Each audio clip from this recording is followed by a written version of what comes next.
अस्सलाम वालेकुम फ्रेंड्स, मैं हूं आपके होस्ट और दोस्त Rifat Parveen Rifat kitchen with garden से।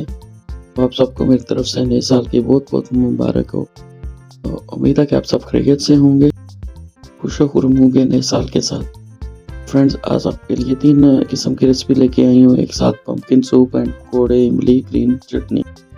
ये 3 किस्म की रेसिपी मैं लेके आई हूँ। इसको बनाने के लिए मेरी वीडियो को एंड तक देखें और स्किप ना करें। तो ये देखिए, सबसे पहले मैं पंपकिन सूप बनाती हूँ। इसके लिए मेरे गार्डन का पंपकिन है ये, और ये काफ़ी बड़ा है, तो मुझे काटने में प्रॉब्लम हो रही थी, तो मैं अपने हस्बैंड की मदद ले। तो इसको काट लेते हैं, देखते हैं कि ये कैसा है। ये इसकी खुशबू तो बहुत अच्छी आ रही है, ये कट रहा है अभी से। तो फ्रेंड्स, ये देखें। तो जो लोग मेरे चैनल पर नए हैं, प्लीज़ वो लाइक, सब्सक्राइब एंड शेयर कर दें, और जिन्होंने लाइक, सब्सक्राइब एंड शेयर किया उनका बहुत बहुत शुक्रिया, मैं उनकी मशकूर हूँ। ये देखिए, माशाल्लाह अंदर से पंपकिन कट चुका है और इसकी बहुत अच्छी मीठी मीठी खुशबू आ रही है। देसी पंपकिन है अपने घर का। तो ये इसके बीज में निकाल रही हूँ ताकि अगले साल हम दोबारा इनकी प्लांटिंग कर सके, इन्हीं बीजों की।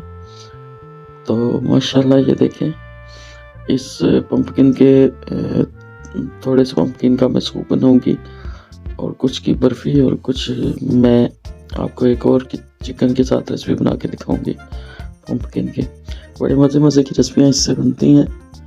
तो आज के बाद जिन लोगों को पंपकिन पसंद नहीं है, वो इंशाल्लाह पसंद करेंगे मेरी इन रेसिपीज़ के बाद। बहुत मज़े का सूप बनकर तैयार होता है पंपकिन से भी, और यहाँ फ्रांस में इस सूप को बहुत शौक से खाया जाता है। ये देखिए, इसके मैंने छोटे छोटे टुकड़े काट लिए हैं, इसका छिलका उतार के पंपकिन का अच्छे तरीके से, और इसके छोटे छोटे टुकड़े मैं काट रही हूँ सूप के लिए। आप इसको कद्दूकस भी कर सकते हैं, लेकिन पंपकिन चूँकि जल्दी गल जाता है, तो मैंने छोटे छोटे टुकड़े किए हैं। इसके साथ मैंने इसमें देसी प्याज डाला है, 2-3 छोटे छोटे, और अगर बड़ा प्याज है तो बस इसका थोड़ा सा ही प्याज इसमें डाला जाता है, इतना ज़्यादा नहीं। 2-3 लहसुन के जुए डाले हैं इस तरह छील के, और 2 करी पत्ते, और 1 दालचीनी का थोड़ा सा टुकड़ा, और थोड़ी सी अदरक बारीक काट के वो मैंने डाल दी है। तो ये देखिए, थोड़ा सा जीरा मैंने ऐड किया, और नमक। इसको हम क्या करते हैं, थोड़ी सी ब्लैक पेपर भी ऐड कर दी है मेरे पास। वैसे यहाँ ब्लैक पेपर जो है ना, साबुत ऐड करनी थी, तो मेरे पास साबुत खत्म हो गई है, तो मैंने चॉप की हुई ऐड कर दी है। अगर साबुत है तो वो ज़्यादा बेहतर है, साबुत ऐड कर दें। तो यहाँ पर हम इसको मिक्स करके तो रख देते हैं गलने के लिए। ये देखिए, सॉरी मेरा गला काफ़ी दिनों से ख़राब हुआ है, खांसी भी है, तो आवाज़ कुछ भारी हुई है। ये देखिए, पंपकिन जो है वो तकरीबन गल चुका है। तो अब हम क्या करेंगे कि इससे ठंडा होने के लिए रखेंगे, और इसको पीस लेंगे ग्राइंडर में, बारीक इसको ग्राइंड कर लेंगे। लेकिन इसको ग्राइंड करने से पहले हमने क्या करना है कि ये जो करी पत्ता और हमने दालचीनी की टुकड़ा डाला था, वो निकाल लेना है, क्योंकि उसका टेस्ट हमने सिर्फ लाना था। इसमें टेस्ट आ चुका है, और विटामिन उसके आ चुके हैं, लिहाजा उनको हमने निकाल देना है, रिमूव कर देना है ग्राइंड करने से पहले। ये देखें, दालचीनी मैंने निकाल ली।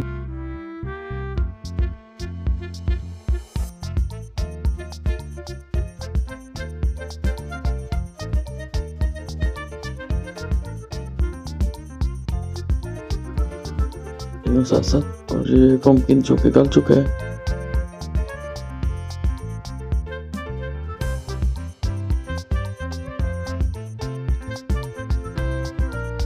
फ्रेंड्स, पंपकिन नबी पाक सल्लल्लाहु अलैहि वसल्लम की पसंदीदा डिश है, लिहाजा इसको बड़े शौक से खाया करें, चाहे वो सूप की शक्ल में हो, चाहे वो सालन की शक्ल में हो, या फिर किसी मीठे की शक्ल में हो।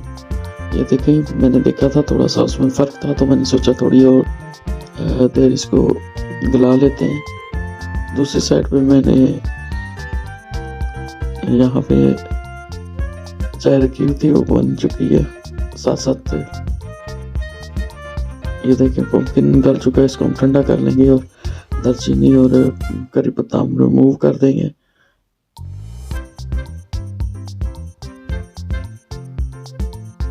और इसको थोड़ी देर ठंडा कर लेंगे हम।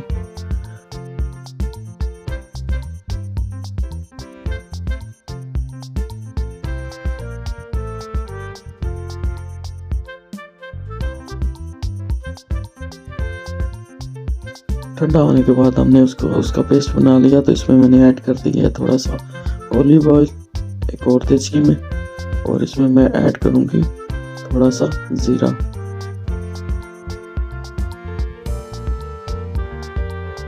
हम साबुत ज़ीरा ऐड करेंगे और एक ऐड करेंगे चिकन क्यूब बिल्कुल ऑप्शनल है, आपको अगर पसंद है तो ऐड करनी, वरना इसको ना करें, स्किप कर दें।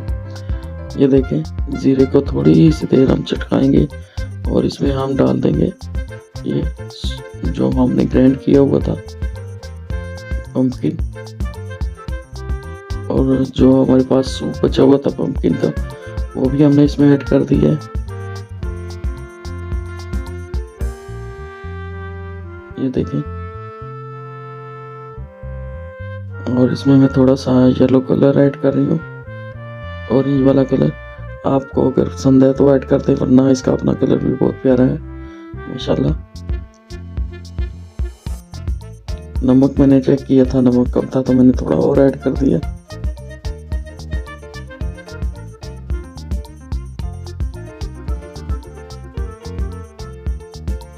अब मैं इसमें ऐड कर रही हूँ थोड़ा सा दूध, आधे कप के करीब मैंने इसमें दूध ऐड किया है, क्रीम वाला दूध मैंने ऐड किया।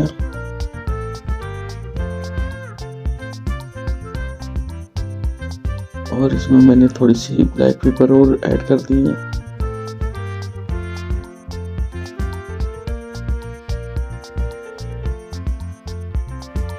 और ये है क्रीम स्पेशल सूप के लिए, तो ये वैसे तो 1-2 टीस्पून या टेबल स्पून ऐड होती है, चूँकि ये 8 बंदों के लिए 8 पर्सन के लिए मैं बना रही हूँ ये वाला सूप, तो मैंने इसमें 4-5 टीस्पून मैंने ऐड की है क्रीम।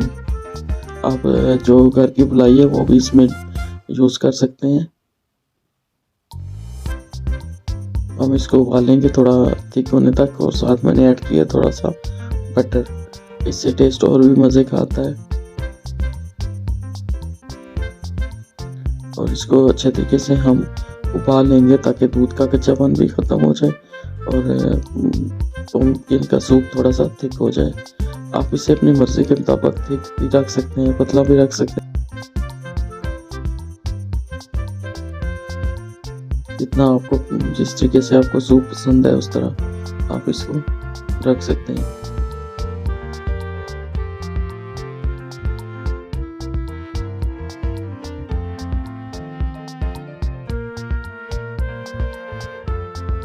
ये देखिए, पम्पकिन का सूप बनकर तैयार हो चुका है माशाल्लाह, बहुत अच्छा कलर आया है। थोड़ा सा इसकी आंच कम हुई है तो मैंने इसमें ऐड कर दिया है जो लेमन जूस है। ऊपर से अगर आपको पसंद नहीं है थोड़ी ब्लैक पेपर और ऐड कर सकते हैं। तो सूप के साथ मैंने एक ब्रेड तैयार की है, मेरे पास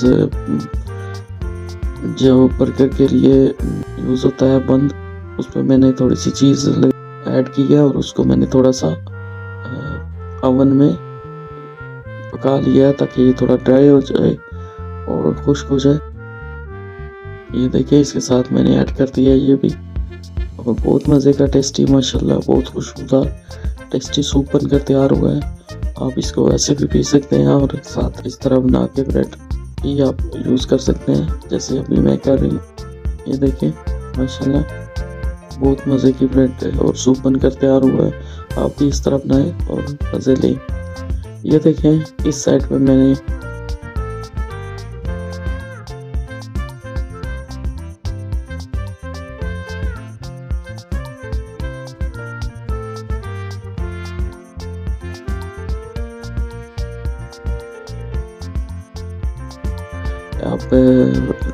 इमली, अब मैं आपको दिखा रही हूँ कि मैंने ये सारी चीज़ें मैंने एक साथ बनाई थी, तो आपको सामने वो सूप भी नज़र आ रहा है। तो ये देखिए, मैंने इमली को थोड़ी सी इमली ली है और इसमें गुठलियाँ हैं तो इसका पल्प मैं निकाल लूँगी। जल्दी जल्दी रात को मैंने इसको भिगोया नहीं था। अगर आप इसको रात को भिगोते हैं तो सुबह उसकी गुठलियाँ आसानी से निकल जाती हैं और एक अच्छा पल्प बन जाता है। मैंने रात को नहीं भिगोया तो मैं इसको उबाल के इसका पल्प निकाल रही हूँ। तो जब ये ठंडा हो गया तो मैंने इसको छान लिया अच्छे तरीके से। इसका पल्प हम निकाल लेंगे। इमली की खट्टी मीठी चटनी बहुत मज़ा देती है पकौड़ों के साथ, समोसों के साथ, फ्रूट चाट में या फिर चना चाट में या दही बड़ों में। ये इमली की चटनी तो हर कचौरी के साथ भी आप खा सकते हैं, समोसों रोल के साथ बहुत मज़े की होती है। और सबसे बड़ी बात, इसको आप 15-20 दिन या 1 मंथ तक भी स्टोर कर सकते हैं फ्रिज में। इसमें हम थोड़ा पानी यूज़ करेंगे ताकि पल्प जो है अच्छे तरीके से हम निकाल लें और गुठलियों को हम अलग कर दें। पल्प हमने निकाल लिया।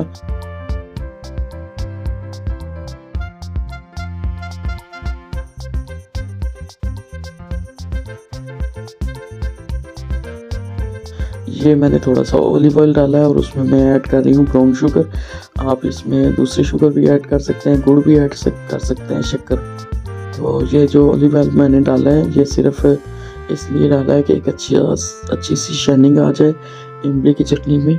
अगर आपको ये पसंद नहीं है तो आप इसको स्किप कर सकते हैं। इसकी जगह आप बटर भी डाल सकते हैं और बगैर के बटर या ऑयल डाले भी आप बना सकते हैं। ये देखिए मैंने इसमें सारा पल्प ऐड कर दिया है और हम इसको उबालेंगे थिक करने तक। इसमें मैंने कोई वो नहीं डाला। थोड़ा सा मैंने इसमें गुड़ भी ऐड कर दिया है, ये बिल्कुल ऑप्शनल है। मेरे पास पड़ा हुआ था तो मैंने थोड़ा गुड़ भी इसमें ऐड कर दिया है। इसको हम अच्छे तरीके से उबाल लेंगे ताकि ये थोड़ा थिक हो जाए। इसमें हम नहीं ऐड करेंगे कॉर्नफ्लोर। ये बिल्कुल जो रेसिपीज मैं आपको बना के दिखा रही हूँ बिल्कुल जो है ना देसी तरीके से बना के दिखा रही हूँ।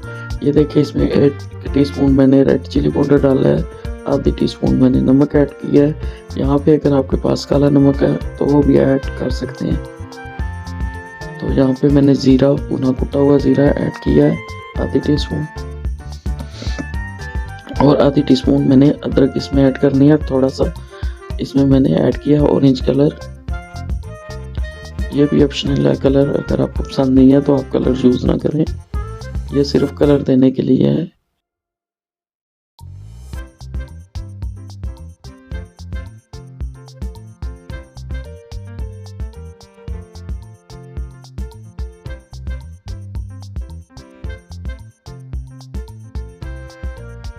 इमली की चटनी ये मैंने थोड़ी अदरक यानी कि जो सूंड है वो ऐड की है 1/4 टीस्पून। ये देखिए ये तकरीबन थिक हो चुकी है। इसमें आप अपनी मर्ज़ी से चार मगज़ भी ऐड कर सकते हैं या बादाम। ये मैंने बारीक कटे हुए बादाम ऐड किए हैं। आप बादाम या कुछ भी नहीं ऐड करें, इसी तरह भी बहुत मज़े की चटनी बनकर तैयार होती है। ये सिर्फ गार्निश के लिए मैंने ऐड की और उसको हम ठंडा होने के लिए रख देते हैं चटनी को। तो दूसरी हम चटनी बना लेते हैं पुदीने की और कोरिएंडर की चटनी, ग्रीन जो चटनी है वो। तो उसके लिए मैंने अपने गार्डन का ताज़ा पुदीना और ताज़ा कोरिएंडर लिया है। पुदीना कम मिकदार में लेते हैं और कोरिएंडर ज़्यादा मिकदार में जब भी चटनी बनाए। उसमें मैंने 2 लहसुन के जुए भी ऐड किए हैं और बारीक पीस लिया उनको, और 1 ग्रीन चिल्ली ऐड की थी और इनको बारीक पीस लिया है। अब इसमें आप नमक ऐड करके इसमें मैंने ऐड करना है दही।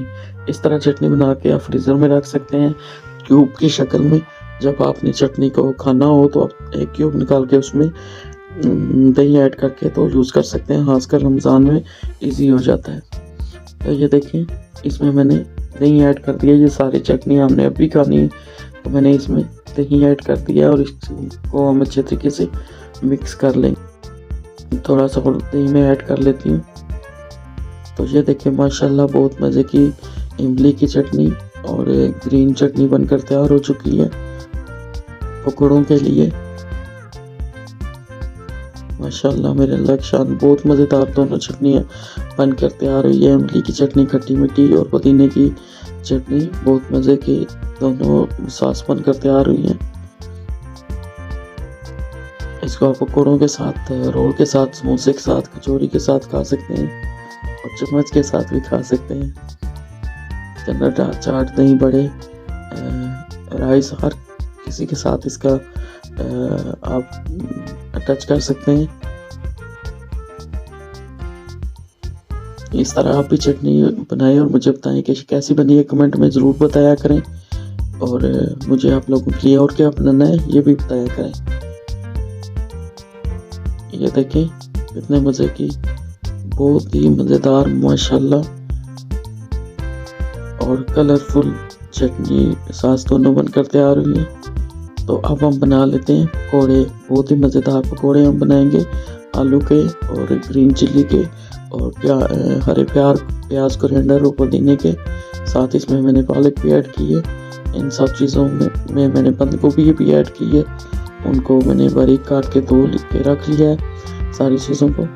ग्रीन ऑनियन भी ऐड किया है। तो यहाँ पे मैंने 4-5 टेबल स्पून मैंने लिया है बेसन, उसमें ऐड किया है चना चाट मसाला 1 टीस्पून और थोड़ी सी अजवाइन 1/4 टीस्पून ऐड की है। और इसमें मैंने 1 टेबल स्पून के करीब में आटा ऐड किया है मैदा, और साथ में इसमें ऐड कर रही हूँ चावल का आटा। इससे पकोड़े बहुत क्रंची बनकर तैयार होते हैं। चावल का आटा जो है 2-3 टीस्पून ऐड किए और इसमें हल्दी मैंने ऐड की है कलर के लिए और ज़ीरा आधी टीस्पून और साथ मैंने रेड चिली पाउडर 1.5 टीस्पून मैंने ऐड कर दिए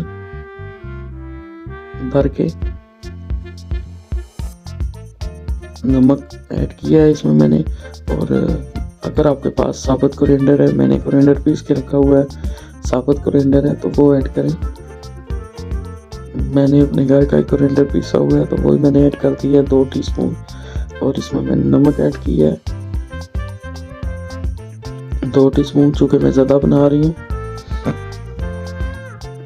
ये 7 लोगों के लिए पकोड़े भी बन रहे हैं, चटनी भी 7-8 बंदे हम खाएंगे। तो ये देखें, ये जो सारी सब्जियां मैंने इस तरह बारीक काट के धो के रख ली थी, इनको हम एक तरफ रखते हैं यहाँ पे ट्रे में। तो पकौड़े बनाने के लिए आप ये वाला मिक्सचर बना के फ्रिज में रख सकते हैं, लेकिन इसको में पानी नहीं ऐड करना, खुश्की बना के रखना है। इसमें से हम थोड़ा सा बेसन निकाल लेंगे।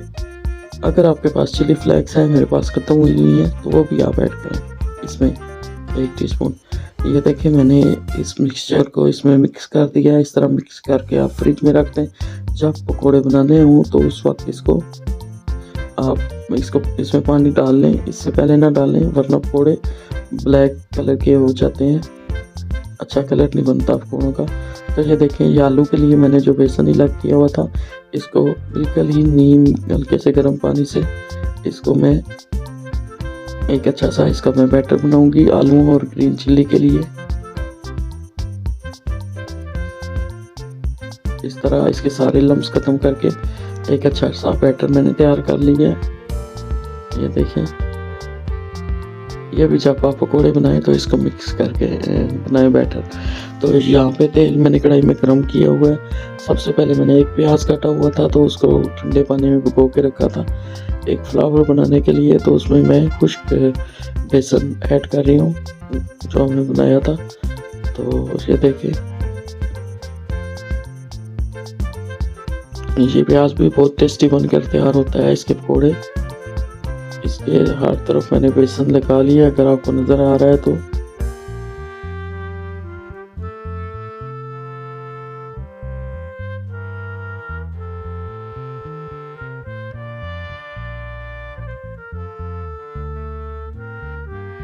और हमने इसको रख दिया है कढ़ाई में गरम ऑयल में।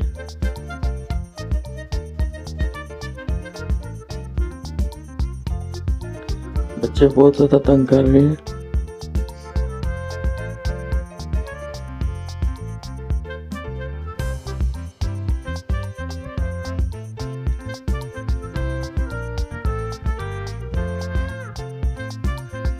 ये देखिए, इसको हम थोड़ा सा पकाएंगे।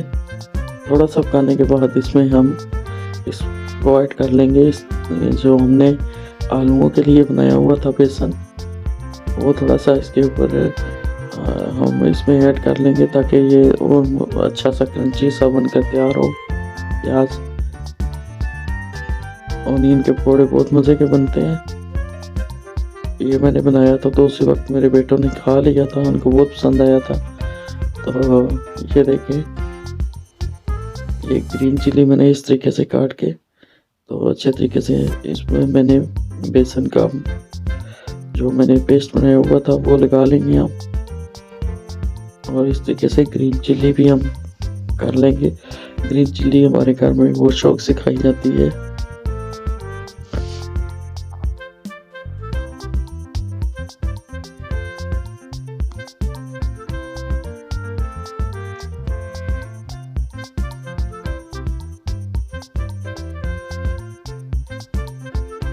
इसको भी हम अच्छे तरीके से तल लेंगे। बड़े मज़े की क्रंची ग्रीन चिली बनकर तैयार होती है। ये देखिए प्याज के पकौड़े जो है ना तकरीबन बन के तैयार हो चुका है। बहुत क्रंची बना है ये, लेकिन मैं आपको एंड पे इसकी लुक नहीं दिखा सकी, ये खा लिया मेरे बच्चों ने।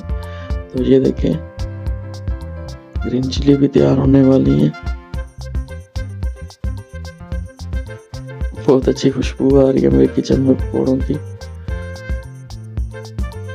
रमज़ान में तो रोज़ ही बनाए जाते हैं।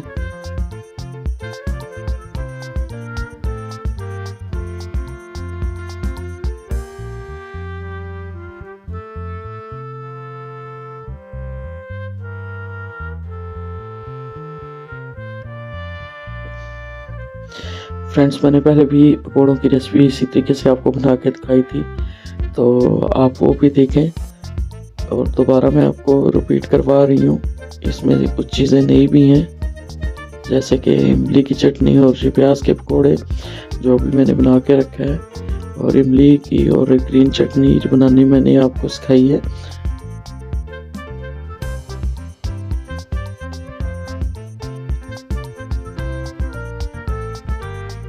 हम अब आलू जो हमारे पास बचे हुए हैं, जो पेस्ट है उसमें हम आलू को बेसन लगा के वो तल लेंगे।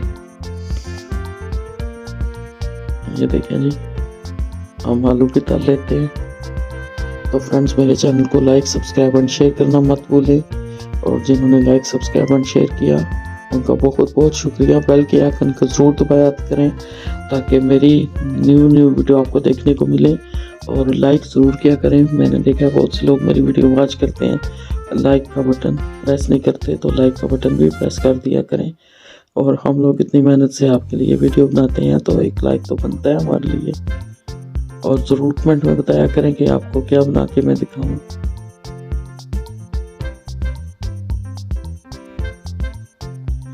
ये देखिए, आलू मैंने इस तरीके से काट कर भिगो दिए थे। जब मैं बनाने लगी तो पानी मैंने रिमूव कर दिया, और इस तरीके से मैं आलू पे बेसन लगा के तो उतार रही हूँ। तो फ्रेंड, मैं आपको बताना भूल गई कि जब मैंने ये आलूओं के लिए जब मैंने पकौड़ों के लिए बैटर तैयार किया तो उसमें मैंने आधी टीस्पून बेकिंग पाउडर भी ऐड किया था। ये देखिए, पकौड़े अच्छे तरीके से फूल चुके हैं।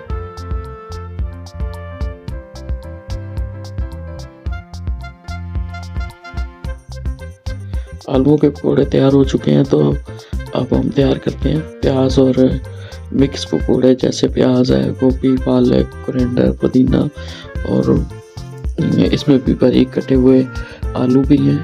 तो इसका हम इस तरीके से मिक्सचर बना लेंगे। जितने हमें पकौड़े बनाने हैं उतने का मिक्सचर हम बनाएंगे, ताकि हमारे जो पकौड़े हैं वो ब्लैक ना हो, उनका बहुत फ्रेश सा कलर बनकर तैयार सामने नज़र आए।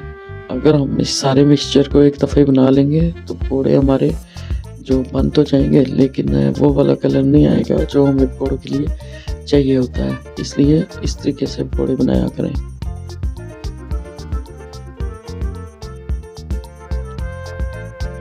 ये देखिए, माशाल्लाह आलूओं का भी बहुत अच्छा सा कलर आया है।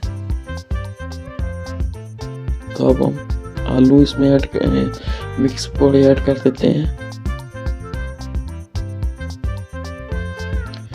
पकौड़े हमेशा ये जो मिक्स होते हैं हाथों से ही बनाए जाते हैं, चम्मच की से वो वाली शक्ल नहीं आती जो हमारे पाकिस्तान के या इंडिया के पकौड़ों की होती है।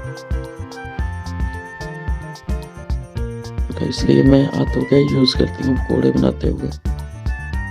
ये देखिए मैंने आलू प्याज के भी पकौड़े बना लिए हैं, बहुत क्रंची और बहुत मज़े के पकौड़े बनकर तैयार हुए हैं और टेस्टी माशाल्लाह, अच्छी खुशबू आ रही है और साथ इमली और ग्रीन सॉस बहुत मज़े की बनकर तैयार हुई है। और ये देखिए बहुत क्रंची सी ग्रीन चिल्ली भी बनकर तैयार हुई है और जो प्याज के पकौड़े थे वो बच्चों ने पहले ही खा लिए हैं। तो ये देखिए माशाल्लाह, ये देखिए आप तो मुंह में पानी आ रहा होगा, तो जल्दी से लाइक सब्सक्राइब एंड शेयर कर दें मेरी वीडियो को और इस तरीके से रेसिपी बनाएं और मुझे बताएं कि कैसी बनी है।